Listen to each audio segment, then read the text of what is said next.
अज्ञानतिमिरान्धस्य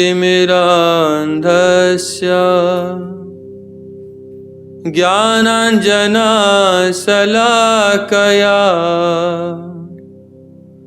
चक्षुरुन्मीलितं येन तस्मै श्रीगुरवे नमः। गुरवे गौरचन्द्राय राधिकायैस्तदालये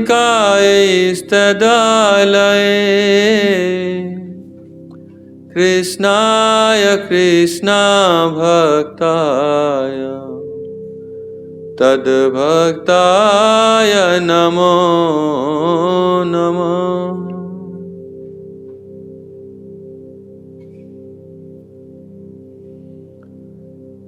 हम लोग श्रवण कर रहे हैं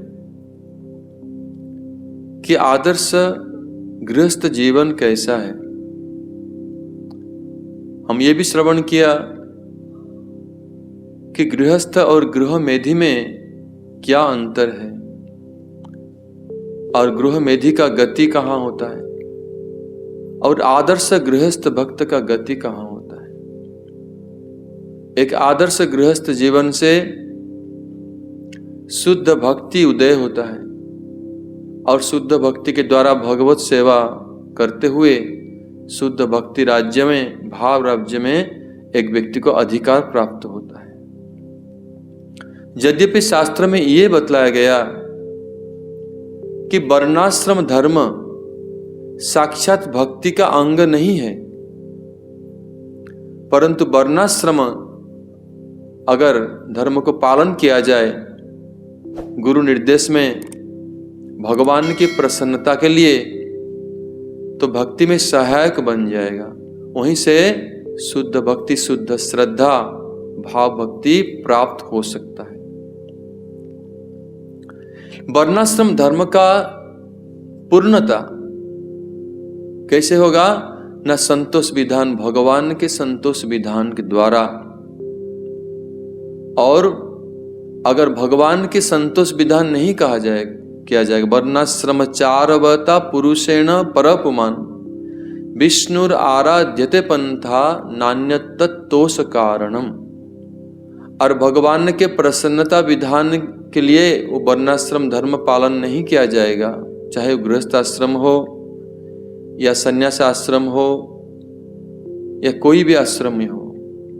ये सब आश्रम में अगर भगवान के प्रसन्नता विधान के लिए कर्म नहीं किया जाएगा, भक्ति नहीं किया जाएगा, तो वो वर्णाश्रम धर्म व्यर्थ हो जाता है। इसलिए उसका पूर्णता सिर्फ भगवान के प्रसन्नता विधान करने से ही संपन्न होता है। और कैसे एक गृहस्थ आश्रम में कैसे वास करना चाहिए, हम लोग पिछले दिन ऐसे श्रवण किया था। कैसे हमारे आचार्य पाद श्रील भक्ति विनोद ठाकुर ने एक गृहस्थ भक्त की मन की भावना, मन की दशा को वर्णन किए हैं। किस प्रकार वो आत्मनिवेदन करेगा, भगवान की भक्ति के लिए पूर्ण रूप में कैसे समर्पित रहेगा, तो उसके द्वारा वो अपने गृह को साक्षात भगवत धाम, एक तीर्थ के रूप में परिणत कर देता है। अगर ऐसे पालन नहीं करेगा, एक गृहस्थ की मनोभाव क्या होना चाहिए, जैसे हम लोग प्रारंभ में ये श्रवण किया था कि ये गृह, घर, परिवार कैसे प्रकट होता है, ना शरीर आसक्ति से प्रकट होता है। लेकिन एक वैष्णव के लिए, एक भगवान के एक आदर्श भक्तों के लिए उनके गृहस्थ जीवन ऐसा नहीं है। इसलिए एक गृहस्थ या पुरुष या गृहिणी या स्त्री वो पूर्ण भगवत चेतनशील होकर पूर्ण भक्ति को जीवन में अभ्यास करते हुए संपूर्ण कृष्णैक शरणत्व, कृष्ण ही मेरे पालक हैं, कृष्ण मेरे प्रभु हैं, कृष्ण ही मेरे रक्षक हैं, मैं उनके दास या दासी हूं। अगर पूर्ण कृष्णैक शरणत्व आचरण नहीं करेंगे तो वो गृहस्थ जीवन व्यर्थ हो जाएगा। कैसे करना चाहिए? कृष्ण का शरणत्व होकर, कृष्ण का शरणत्व आचरण करके भगवान के प्रीति विधान के लिए वो समस्त कार्य करेंगे। वो चाहे पुरुष हो या स्त्री हो, गृहस्थ गृहिणी कोई भी हो, अगर तभी वो गृहस्थ आश्रम सफल होगा। अगर ऐसे नहीं करते हैं, केवल शरीर धारणा के वशवर्ती होकर, गृह के प्रति आसक्त होकर कर्म करेंगे, तो भगवत सेवा से रहित हो जाएंगे और अंत में नरकगामी होंगे। इसे हम लोग पहले जानते हैं, ये श्रवण किया है अनेक साधु संतों के मुखारविंद से, और श्रीमद् भागवत में हम लोग ये अध्ययन किया है कि दाम्पत्य अभिरुचि कलिजुग के जो गृहस्थ आश्रम है, केवल मात्र शरीर आसक्ति होने के कारण ही ये लोग गृहस्थ आश्रम पालन कर रहे हैं। लेकिन वास्तविक गृहस्थ जैसे हमारे वैष्णव आचार्य लोग बतलाया है, उपदेश दिया है, वो कैसे होना चाहिए?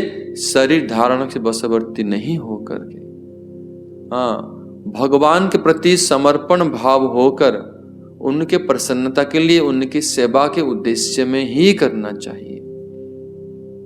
अगर गृहस्थ आश्रम में कोई स्त्री भगवान की भजन नहीं करता है,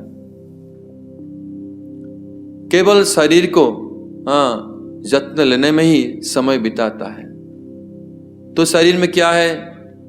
कफ वात पित्त मल मूत्र का एक थैली है। उसके प्रति आसक्ति होने के कारण वो जैसे जीवंत सब बन जाता है। ऐसे शरीर में भागवत में निंदा किया गया है कि ऐसे शरीर के प्रति आसक्त होकर संसार में प्रविष्ट नहीं होना चाहिए, न गृहस्थ आश्रम पालन करना चाहिए। और श्रीमद् भागवत में ये कहा गया कौन सा सतगृह है और कौन सा असत गृह है। जे मंग भजन्ति दाम्पत्ये तपसा व्रत चर्यया कामात्मनो अपवर्गेण मोहिता मम मायया। श्रीमद् भागवतम 10वें स्कंद 60 अध्याय में और 52 श्लोक में यह कहा गया है कि कोई व्यक्ति जो गृह में कामात्मा होकर, अर्थात अपना कामना को पूर्ति करने के लिए, सिर्फ दाम्पत्य सुख को और बढ़ाने के लिए, चाहे वो बहुत तपस्या भी क्यों ना कर रहे हैं, बहुत तपस्या और व्रत नियम पालन कर रहे हैं बहुत ज्यादा, क्यों? लक्ष्य क्या है? और अच्छा दाम्पत्य सुख प्राप्त हो, कामना पूर्ति हो जाए, हमारे बच्चे लोग अच्छा रहे, संसार में और थोड़ा इंद्रिय सुख का वर्धन हो। इस उद्देश्य में अगर वो गृह में रहकर चाहे तपस्या व्रत पूजा शादी कर रहा है, उपासना भी कर रहा है, तब भी क्या होता है? उसका गति ना माया में, भगवान कहते हैं कि वो हमारी माया में मुग्ध होकर संसार में आसक्त होकर रहेगा और वो गृह असत गृह बन जाता है, सदगृह नहीं बनता है। इसलिए भगवत भक्ति को ही प्राधान्य करना चाहिए। अगर व्यक्ति भगवत भक्ति से विच्युत होकर, रहित होकर चाहे कितना भी कुछ कर ले, तब भी वो गृह बन जाता है असत गृह, अर्थात भगवान का वास वहां नहीं होता है, वहां पवित्र आश्रम नहीं माना जाता है। श्रीमद् भागवतम 4 स्कंद 22 अध्याय 10 नंबर श्लोक में वास्तविक गृहस्थ, एक आदर्श गृहस्थ आश्रम के संबंध में बतलाया गया, उसके महिमा गान किया गया है कि व्यालालय द्रुमावई ते अपि रिक्ताखिल जद गृहा तीर्थ पादाय पाद तीर्थ विवर्जित। अर्थात जो गृह, जो घर तीर्थपाद, अर्थात जो साधु संत लोग हैं उनको तीर्थपाद कहा गया, जहां चरण देते हैं वो स्थान तीर्थ बन जाता है, उनको कहते हैं मूविंग तीर्थ।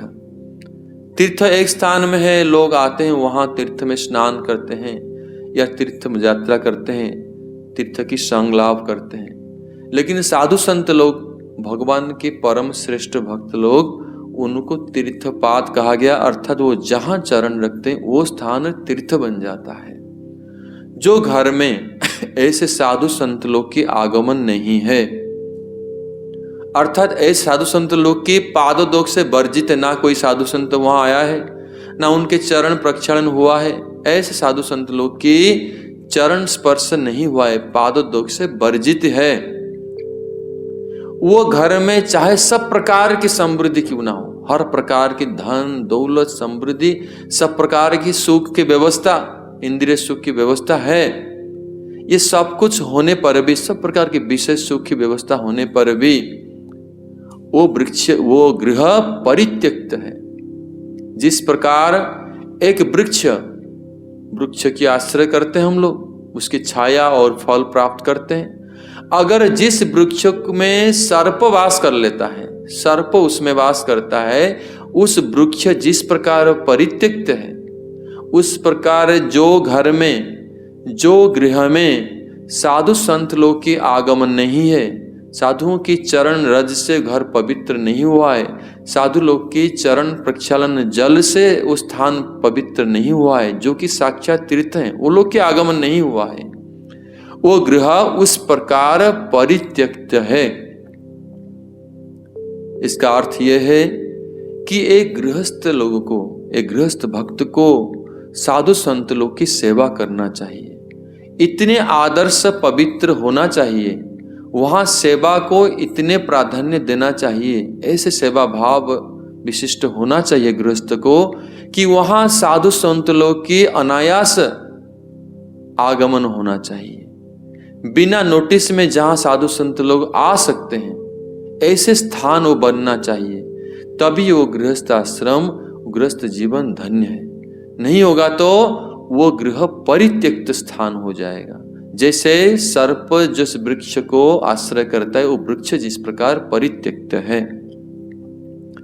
साक्षात भगवान श्री चैतन्य महाप्रभु जितने भी परिकर लोग, भक्त लोग उनके पास आते थे हर साल, गृहस्थ लोग, संसारी लोग आते थे, गृहस्थ भक्त लोग महाप्रभु से ये पूछते थे कि प्रभु आप आदेश दीजिए कि हमको क्या करना चाहिए, हमारे जीवन में क्या कर्तव्य। श्री चैतन्य महाप्रभु एक ही बात बोलते थे, वैष्णव सेवन कृष्ण पूजन।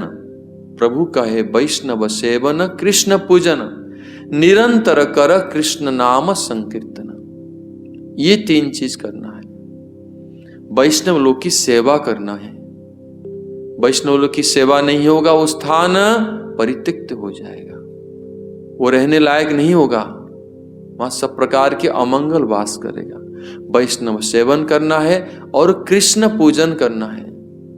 गृह की समस्त सदस्य, सभी मेंबर भगवान कृष्ण की भजन पूजन में पूर्ण रूप में मग्न होना चाहिए, नियोजित होना चाहिए। और निरंतर कर कृष्ण नाम संकीर्तन, वैष्णव सेवा कृष्ण पूजन करते हुए निरंतर कृष्ण नाम संकीर्तन करना चाहिए। यही एक आदर्श गृहस्थ का धर्म है।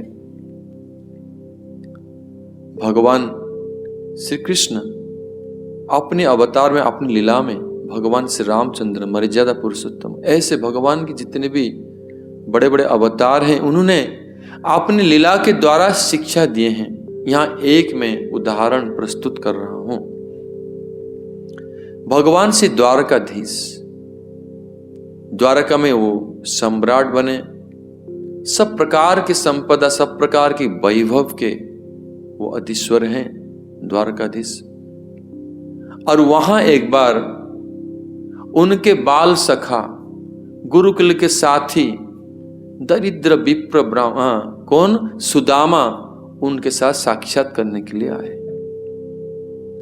और भगवान इसको समझ लिए कि मेरे सखा आ रहे हैं, हाँ, जो गुरुकुल के साथी सुदामा, द्वार देश में द्वारपाल लोग को कितने अनुनय विनय कर रहे हैं कि हम द्वारकाधीश के मित्र हैं। द्वारपाल लोग क्यों विश्वास करने जाएं? ये दरिद्र ब्राह्मण है, इसके पास कौड़ी भी नहीं है, और ऐसे महिला अवस्था में, ऐसे दरिद्र अवस्था में ये द्वारकाधीश के साथी संगी कैसे हो सकता है? भगवान को पता लग गया अंतर्यामी है, वो स्वयं आकर स्वागत करके सुदामा को ले गए और उनके जैसे सेवा उन्होंने किया, उनके चरण प्रक्षालन किया, उनको सब प्रकार अन्न व्यंजन भोजन कराया, अपनी सज्जा में उनको उपवेशन कराया, उनकी पाद संभान किया और उनको सब प्रकार की सेवा अपने हाथ से भगवान ने किया। और साक्षात लक्ष्मी जितने उनके पटरानियां हैं वो लोग भी सेवा किया है। ऐसे सेवा की मर्यादा भगवान ने स्वयं दिखलाया। उनके भोजन कराने के उपरांत ही अपने भोजन किए। ऐसे उन्होंने अपने अतिथि सेवा का उन्होंने मर्यादा स्थापन कराया। उसी प्रकार गृहस्थ अपना घर को ऐसे एक तीर्थ मंदिर तरफ बनाना चाहिए जहां सब अतिथियों का आगमन हो। कैसे न, जो भक्त वैष्णव वो अपने स्वतः आए, हमारा सेवा भाव रहने से स्वयं आए, सेवा ग्रहण करें और अपन इस सामर्थ्य के हिसाब से उनकी सेवा करना चाहिए और गृह को तीर्थ बनाना चाहिए। और उस तीर्थ में अगर हम भजन करें तभी हमारा भजन कुशल होगा और भजन में अग्रगति होगा और हम लोग की कल्याण होगा। और वास्तविक एक गृहस्थ, आदर्श गृहस्थ वही कहलाता है जो श्री चैतन्य महाप्रभु के शिक्षा, वैष्णव सेवन, कृष्ण पूजन, ये निरंतर होना जरूरी है। वैष्णवों की सेवा जहां नहीं है, कृष्ण नाम की संकीर्तन नहीं है, केवल मात्र शरीर के आसक्ति ऊपर वो घर बना हुआ है, वो परित्यक्त है। ऐसे गृहस्थ जीवन निंदनीय है, तुच्छ है।